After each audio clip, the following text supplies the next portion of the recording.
الحمدللہ رب العالمین والصلاة والسلام علی سید الانبیاء والمرسلین سیدنا و مولانا محمد وعلی آلہ وصحابتہ اجمعین۔ جمعہ کے دن کی برکتوں کے ضمن میں حدیث پاک میں مضمون آیا ہے کہ جمعہ کے دن ایک وقت ایسا ہوتا ہے کہ اس وقت میں جو دعا مانگی جائے وہ دعا قبول ہوتی ہے اور بندہ اپنے مولا سے جو طلب کرے پروردگار وہ عطا فرماتا ہے۔ چنانچہ صحیح مسلم شریف میں کتاب الجمعہ میں حضرت ابو ہریرہ رضی اللہ تعالیٰ عنہ سے روایت ملتی ہے کہ حضور نبی کریم صلی اللہ علیہ وسلم نے ارشاد فرمایا، جمعہ کے دن ایک وقت ایسا ہے کہ مسلمان اگر اس وقت کو پائے اور اللہ تعالیٰ سے کوئی سوال کرے تو اللہ تعالیٰ اس کو ضرور عطا فرماتا ہے۔ سوال یہ ہے کہ جمعہ کے دن وہ کون سا وقت ہے جس میں دعا قبول ہوتی ہے؟ 24 گھنٹے جمعہ کے دن میں جو گزرتے ہیں ان میں آخر وہ کون سا وقت، کون سی ساعت ہے کہ جس میں دعا قبول ہوتی ہے، جس کے بارے میں صحیح مسلم میں حضرت ابو ہریرہ رضی اللہ تعالیٰ عنہ سے روایت ہے کہ سرکار پاک صلی اللہ علیہ وسلم فرماتے ہیں کہ جمعہ کے دن میں ایک ساعت ایسی ہے کہ مسلمان کو وہ ساعت نصیب ہو جائے اور اس ساعت میں اگر وہ اللہ تعالیٰ سے کوئی چیز مانگے تو اللہ تعالیٰ وہ چیز اس کو ضرور عطا فرما دیتا ہے۔ وہ کون سی ساعت ہے؟ 24 گھنٹے میں سے کون سا وقت ہے جس میں دعا قبول ہوتی ہے؟ اس سوال کے جواب میں ہم تفصیل میں نہیں جائیں گے، نہایت اختصار کے ساتھ جواب پیش کر رہے ہیں ہم آپ کے سامنے، کیونکہ اس پر بڑی علمی بحثیں ہوئی ہیں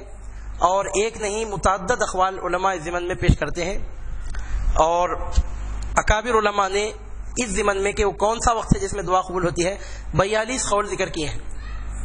کہ فلاں وقت دعا قبول ہوتی ہے، فلاں وقت دعا قبول ہوتی ہے، فلاں وقت دعا قبول ہوتی ہے، مگر ان 42 اقوال میں سے 2 قول سب سے زیادہ راجح ہیں اور امت کے اکابرین کی اکثریت نے، علماء امت کی میجورٹی نے ان 2 قولوں کو ترجیح دی ہے 42 میں سے کہ کون سے وقت دعا قبول ہوتی ہے۔ نمبر 1، پہلا قول یہ ہے کہ امام جب ممبر پر آ کر بیٹھ جائے تو یہ وقت شروع ہوتا ہے اور نماز ختم ہونے تک یہ وقت باقی رہتا ہے، یعنی جمعہ کے دن وہ وقت جس میں دعا قبول ہوتی ہے وہ امام کے ممبر پر بیٹھنے کے بعد وہ وقت شروع ہوتا ہے اور نماز ختم ہونے تک وہ وقت باقی رہتا ہے، اور اس وقت میں جو دعا مانگی جائے وہ قبول ہوتی ہے۔ اور یہ قول کسی کے اجتہاد کی بنیاد پر نہیں ہے، حدیث مرفوع کی بنیاد پر ہے، خود حضور نبی کریم صلی اللہ علیہ وسلم نے ایسا ارشاد فرمایا۔ صحیح مسلم میں کتاب الجمعہ میں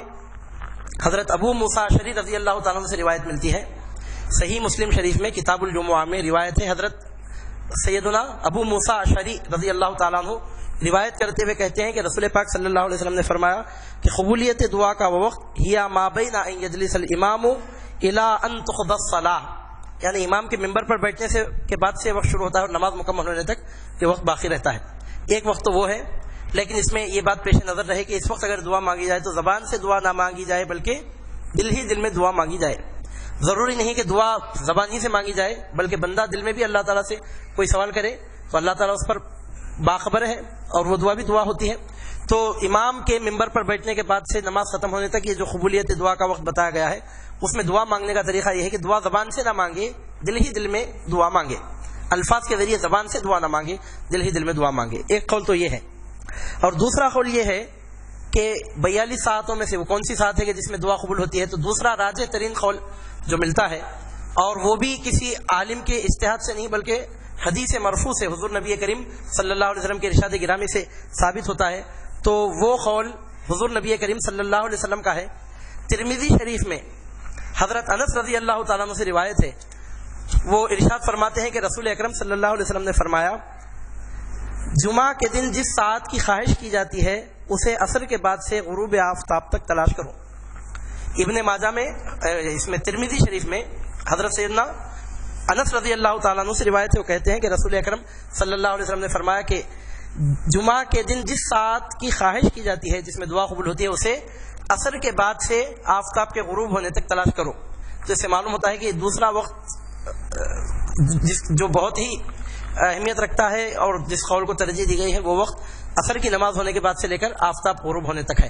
یعنی جمعہ کے دن ایک ایسی ساعت ہے کہ جو دعا مانگی جائے قبول ہوتی ہے۔ اس ضمن میں جتنے اقوال ہیں اس کے خلاصے کے طور پر راجح ترین یہ 2 قول ہیں، ایک تو امام کے ممبر پر بیٹھنے کے بعد سے لے کر نماز ختم ہونے تک، لیکن اس وقت دعا دل ہی دل میں مانگنا چاہیے۔ دوسرا قول یہ ہے کہ عصر کی نماز ادا ہونے کے بعد سے لے کر سورج غروب ہونے تک جمعہ کا جو آخری وقت ہوتا ہے اس وقت میں دعا قبول ہوتی ہے۔ تو اس سے معلوم ہوتا ہے کہ جمعہ کی عصر کی نماز پڑھ لینے کے بعد سے جمعہ کے دن سورج غروب ہونے تک دنیاوی معاملات کو انجام نہ دینا بہتر ہے، بہتر یہ ہے کہ یہ وقت لغویات میں گزارنے کے بجائے ذکر اذکار میں گزاریں۔ اور اس ضمن میں یہ بات بھی ہم آپ کے سامنے عرض کر دیں گے کہ یہ جو 2 قول پیش کیے گئے ہیں یہ ترجیح کے طور پر ہے، یعنی زیادہ تر اس کا امکان ہے، ورنہ اللہ بہتر جانتا ہے کہ وہ کون سا وقت ہے۔ بہرحال جمعہ کے دن وہ وقت ضرور ہے جس میں بندہ جو دعا مانگتا ہے اللہ تعالیٰ اس دعا کو قبول فرماتا ہے۔ دو وقتوں کی قدر کرنا چاہیے۔ اب دونوں قولوں میں سے کون سا قول صحیح ہے، تو اس ضمن میں سب سے بہتر بات یہ ہے کہ اگر کوئی دعا مانگنا ہی ہے جمعہ کے دن، اگر کوئی اہم مقصد ہے اس کے لیے دعا مانگنا ہے، تو دونوں وقتوں میں دعا کر لینا چاہیے، امام کے ممبر پر بیٹھنے کے بعد سے لے کر نماز ختم ہونے سے پہلے بھی، اور عصر کی نماز پڑھنے کے بعد سے لے کر غروب آفتاب سے پہلے تک کا جو وقت بتایا گیا، دونوں وقتوں میں دعا مانگ لینا چاہیے۔ اللہ تعالیٰ کی ذات سے امید ہے، یعنی علماء امت کے اکابرین نے ان دو وقتوں کا گمان ظاہر کیا ہے، اور اللہ کی ذات سے امید ہے کہ اگر کوئی ان دونوں وقتوں میں اہتمام کر لے تو انشاءاللہ تعالیٰ اس کو جمعہ کی وسعت نصیب ہو جائے گی۔ یہ امکان کی بات ہے، ورنہ وہ ساتھ جمعہ کے پورے دن میں کسی بھی وقت ہو سکتی ہے۔ یہ حضور نبی کریم صلی اللہ علیہ وسلم کی امتیوں پر اللہ تعالیٰ کا فضل ہے کہ ایسی ساعتیں نصیب ہوتی ہیں کہ دعاؤں کی قبولیت کی بشارتیں موجود ہیں۔ اللہ تعالیٰ آپ کو ہم کو حضور نبی کریم صلی اللہ علیہ وسلم کی نسبت کے فیض سے دنیا میں آخرت میں کامیاب کامران فرمائے۔ وما علینا الا البلاغ۔